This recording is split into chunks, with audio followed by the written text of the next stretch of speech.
یعنی بہن پوچھ رہی ہے جی مولانا کہ نماز کی حالت کے اندر بھی بندے کو مختلف قسم کے خیالات، اگر کوئی پریشانی ہو تو وہ آ گئی، کوئی ضروری کام کرنا ہے تو وہ یاد آ جاتا ہے، تو اس حالت میں بندے کی نماز کے بارے میں قرآن و سنت کی روشنی کے اندر کیا حکم ہے؟ میری بچی نماز کے بارے میں لوگوں نے جو یہ بات فرض کر رہی ہے نا کہ نماز وہ ہے جس میں کسی قسم کا کوئی خیال نہ آئے، یہ انہوں نے اپنے سامنے ایک ایسا ہدف رکھ لیا جو کوئی حاصل نہیں کر سکتا، نہ کسی نے ایسی نماز کبھی پڑھی ہے نہ کوئی پڑھ سکتا۔ یہ بھی ایک شیطانی چال ہے کہ لوگوں کو یہ کہا جائے کہ تمہاری نمازوں میں تو خیال آتے ہیں، یہ تو نماز پھر کچھ نہ ہوئی۔ آپ بے فکر رہے، نماز میں جتنے چاہے خیالات آئے نا، اللہ جانتا ہے کہ بندہ جن کاموں میں پھنسا رہتا ہے وہ خیالات تو آتے رہیں گے، کیسے ان کو ذہن سے نکال سکتا؟ خود رسول کریم علیہ الصلوۃ والسلام نماز پڑھ رہے تھے اور اطلاع ملی کہ مدینہ پر حملہ ہونا والا ہے۔ آپ نے حضرت زبیر بن العوام رضی اللہ عنہ سے کہا کہ تم جاؤ اور پتہ کرو کہ واقعی یہ بات صحیح ہے۔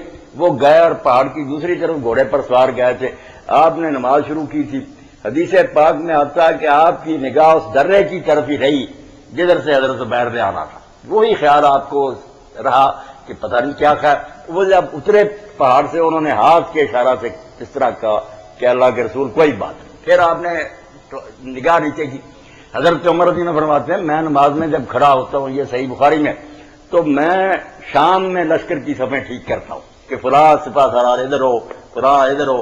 تو جن کاموں میں آدمی لگا رہتا ہے وہ خیال تو رہیں گے، کوئی فکر مند ہونے کی ضرورت نہیں، بلکہ زیادہ آپ غور کریں تو جن لوگوں کو نماز میں خیالات آتے ہیں نا، ان کی نماز ان سے بہتر ہے جو صوفی لوگ پڑھتے ہیں کوئی خیال نہیں آتا۔ یہ تو ایسے ہی ہے کہ ایک آدمی کو شیطان آزما ہی نہیں رہا، خیال جس کو آ رہا ہے اس کو تو وہ جس طرح ڈاکو آتے ہیں بھرے گھر میں، وہ اس بیچارے کو تنگ کر رہا، مگر یہ کہہ رہا بے شک تو جتنا چاہے مجھ کو پریشان کر، میں اللہ کا حکم بہرحال مانوں۔ یہ تو اس کے منہ پر جھوٹ مار رہا ہے۔ تو یہ نماز بہت اعلیٰ، پریشان ہونے کی ضرورت نہیں۔ باقی ایک چیز جو ہے اس پر توجہ ہونی چاہیے کہ جب آدمی اکیلا نماز پڑھے نا اور کوئی دوسرا آدمی پاس نہ ہو، جو ڈسٹرب نہ ہو، تو آدمی کو چاہیے کہ جو پڑھے نا ذکر اذکار رکوع میں سجدے میں الحمد کوئی نماز دی وہ کم از کم اتنی آواز سے پڑھنی چاہیے کہ اپنے کانوں تک آواز آئے۔ اس طرح سے انشاءاللہ خیالات بھی دفع ہوں گے اور اس کا دھیان بھی جو وہ آواز کان میں اس کی طرف ہوگا۔ سارے اذکار ذرا نا اونچی آواز سے کرے، یہ تجربہ کر کے آپ دیکھیں انشاءاللہ فاسد خیالات بہت حد تک دور ہو جائیں انشاءاللہ۔ بہن قرۃ العین کچھ اور پوچھنا چاہیں گے مولانا سے؟ جی وہ جو لیلۃ القدر کی رات ہے جی جو آخری طاقتوں میں ملتی ہے، تو اس کی نشانیاں کیا ہیں؟ جی مولانا بہن کا سوال ہے کہ لیلۃ القدر کی تھوڑی سی نشاندہی ہمیں کس طریقے سے پتہ چلے گا کہ آج کی رات لیلۃ القدر کی رات ہے طاق راتوں کے اندر؟ اس کی کیا نشانی ہے کہ اگر بندے کو مل جائے تو وہ سمجھے کہ لیلۃ القدر اس نے پا لی ہے؟ لیلۃ القدر کے بارے میں بہت سی چیزیں نا عوام میں مشہور ہو گئی ہیں جن کی کوئی اصلیت نہیں، لوگ سمجھتے اس سے روشنیاں ہوتی ہیں، ایسا ہوتا ہے۔ بعض لوگوں نے تو یہاں تک کہہ دیا کہ لوہا سونا بن جاتا ہے، پانی دودھ بن جاتا ہے، اور اس انتظار میں لوگ رات بھر جاگتے رہے۔ مشہور ہے کہ ایک آدمی نے اٹھایا ہوا تھا مگر جب وقت آیا تو اس نے پھینک دیا کہ نہیں سونا نہیں بنتا، لوہا ہی ہو جا، تو لوہا ہی ہو گیا۔ یہ ساری ہیں گپیں، کوئی نہیں۔ ایسے نشان ہوتے نا تو اللہ کے رسول پر ہی واضح ہو جاتا کہ وہ رات کون ہے۔ حالانکہ حضور پاک کو ایک مرتبہ اللہ تعالیٰ نے بتا بھی دیا کہ یہ رات ہے، اور حضور بتلانے کے لیے آئے، مگر حدیث پاک میں ہے کہ دو صحابی آپس میں جھگڑ پڑے، اس جھگڑے کی وجہ سے آپ کا خیال جو تھا اس سے وہ بات نکل گئی۔ آپ نے فرمایا تمہارے اس جھگڑے کی نحوست نے اب اس کو میرے اس علم کو ختم کر دیا، اب آخری دنوں میں تلاش کرتے رہو۔ نہیں کوئی نشانی اس کی بچہ نہ پتہ چل سکتا، بس آخری 10 راتیں جو ہیں نا 9 یا 10 ان میں انسان کو چاہیے کہ وہ کوشش سے اللہ تعالیٰ کی بات کرے، اور اس کے لیے یہ بھی ضروری نہیں جو سمجھ رکھا لوگوں نے شام سے لے کر فجر تک جاگتا رہے، ایسی کوئی مصیبت نہیں۔ قیام لیلۃ القدر وہی ہے جو قیام رمضان کا لفظ ایک ہی ہے۔ رمضان میں ہم ساری رات جاگتے ہیں، صرف تہجد کی بات ہے کہ 11 رکعتیں جو ان کی فکر کرو، یہ اگر دوسرے دنوں میں نہیں پڑھتے نا ضرور پڑھو۔ بلکہ حضرت سعید بن المسیب تو رسول اللہ صلی اللہ علیہ وسلم کی ایک حدیث کا حوالہ دے کر کہتے تھے او بے نصیبو، اگر اتنا ہی کر لو کہ نماز عشاء با جماعت پڑھ لو اور نماز فجر با جماعت پڑھ لو، تو آپ نے فرمایا کہ جو عشاء کی نماز جماعت کے ساتھ پڑھے وہ لکھا جاتا کہ آدھی رات تک یہ بات کرتا رہا، اور جو فجر پڑھ لے ساری اللہ کی رحمتیں تو وسیع ہیں، وہ متا میں امام مالک لکھتے ہیں کہ سعید بن مسیب کہتے ہیں جو 2 یہ نمازیں جماعت سے پڑھے گا لیلۃ القدر اس کو مل گئی، یہ کم از کم طریقہ، اور جو اس سے زیادہ تہجد پڑھے، اور اگر کسی کو زیادہ توفیق ہے بے شک وہ تھوڑا حصہ سو رہا ہے زیادہ جاگتا رہے، یہ اس کی اپنی ہمت ہے، ساری رات جاگنے کا نہیں کوئی ضروری۔ باقی نشانی کوئی نشانی نہیں بتائی گئی، صرف ایک بات بتائی گئی کہ صبح جب سورج نکلتا تو اس کی شعائیں نہیں ہوتی، مگر یہ بھی کوئی ایسی قطعی بات نہیں جس سے کوئی فیصلہ کر سکے، اور ہوگی بھی تو گزر جانے کے بعد آئے گی۔ ابن حزم کہتے ہیں اگر ان نشانیوں سے پتہ چلتا تو بات طے نہ ہو جاتی، 40 قول جو بنتے کہ کوئی کچھ کہتا کوئی کچھ کہتا۔ اس لیے آپ نیت رکھیں کہ اللہ ہمیں رات معلوم ہے یا نہیں، ہم جھولی پھیلائے کھڑے ہیں، فضل فرما، کوئی رات نہیں ہوگی انشاءاللہ آپ کو ثواب مل ہی جائے گا۔ جی بہن قرۃ العین کچھ اور پوچھنا چاہیں گے؟ نہیں جی شکریہ، جزاکم اللہ جی۔ اللہ حافظ۔ جی اللہ جی ہاں میں کر رہا تھا بات، تو ایک تو بات جو بلا دلیل حسین صاحب فرض کر رہی نا کہ قرآن ختم کرنا اس مہینے میں سنت ہے۔ احکام القرآن میں امام قرطبی فرماتے ہیں کہ صحیح بات تو وہی ہے جو امام مالک نے کہی کہ کوئی دلیل نہیں آئی دین میں کہ ضرور قرآن ختم کرے۔ کال نہیں۔ السلام علیکم جی۔ وعلیکم السلام۔ جی کون بات کر رہے ہیں؟ سہیل بات کر رہا ہوں جی فرمائیے بھائی۔ بات مولانا صاحب سے سوال یہ کرنا تھا جی جی کہ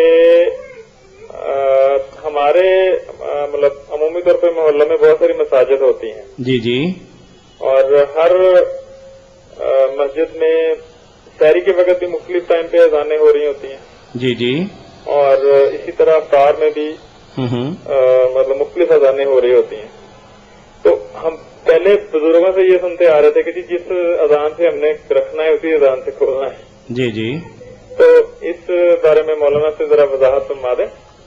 جی مولانا فرمائیے۔ اب تو یہ مشکل جو ہے نا دور ہو گئی ہے، حل ہو گئی ہے جی کہ ٹائم ٹیبل بنے ہوئے ہیں، جی اس میں بالکل پوری چھان بین کے ساتھ لکھ دیا گیا کہ اتنے بجے سورج غروب ہوگا، اتنے بجے فجر ہوگی۔ اب لوگوں نے سہیل صاحب جو ساتھ احتیاط ملا لی ہے، لکھتے سارے ٹائم ٹیبل سب کے بریلوی حضرات کے دیکھیں دیوبندیوں کے دیکھیں ایک ہی ہے کہ مغرب اتنے بجے 9 سیکنڈوں پر ہوگی، مگر پھر کہہ دیتے ہیں احتیاط یہ ہے کہ 5-10 منٹ بڑھا لیں، جیسے ہمارے جعفری حضرات نے 10 منٹ احتیاط بڑھا لی، ورنہ کتابوں ان کی میں بھی یہی لکھا کہ اگر سورج کھلے میدان میں آپ کھڑے ہیں اور آنکھوں سے اوجھل ہو گیا وقت ہو گیا، مگر خواہ مخواہ استظہار اس کو کہتے ہیں کہ ہم تسلی کرنا چاہتے ہیں، تسلی میں وہ ساری امت سے لگ 10 منٹوں تک چلے گئے، یہ حضرات اب کہتے ہیں 5-7 منٹ احتیاط کرو۔ احتیاط کی کیا بات ہے جب اللہ کے رسول نے کہا کہ اللہ کو سب سے پیارے بندے وہ ہیں جو افطار کرنے میں جلدی کریں، جب ٹائم ٹیبل بتا رہا ہے کہ سورج غروب ہو گیا فوراً کریں، احتیاط کی کیا بات؟ تو آپ ٹائم ٹیبل دیکھا کریں، ان اذانوں کو چھوڑے، اذانے تو یہ کہتے ہی رہتے ہیں۔ جی بہت شکریہ مولانا جی جزاکم اللہ جی۔ اور کچھ پوچھنا چاہیں گے سہیل بھائی مولانا سے؟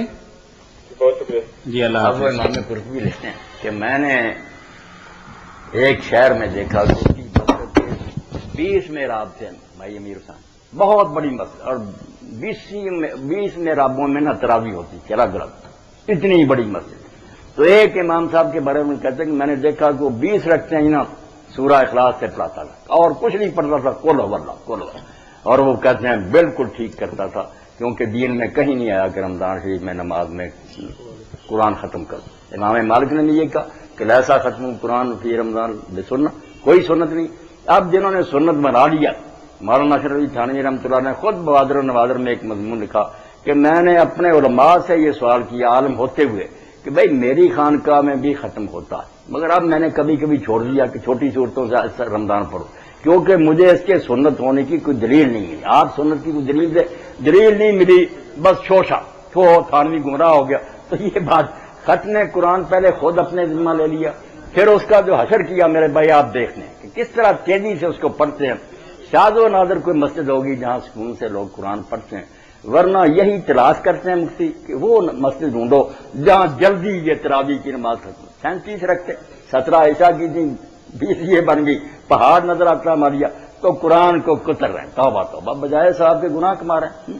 تو ایسے ختم قرآن کا کیا فائدہ؟ اور میں نے اپنی آنکھوں سے دیکھا کہ کئی لوگ بیٹھے رہتے ہیں پہلی رکعت میں، جب امام رکوع میں جانے کے قریب ہوتا ہے اس وقت اٹھ کر شروع، یہ کیا آپ قرآن سنیں؟ آپ نے یہ سورت کا جو کہا نا چھوٹی صورتیں، قرآن پاک آپ علیحدہ بیٹھ کر صبح شام تلاوت کر سکتے ہیں. آپ اس کو ہاتھ میں لیں، پڑھیں، توجہ سے پڑھیں گے. حضرت عبداللہ ابن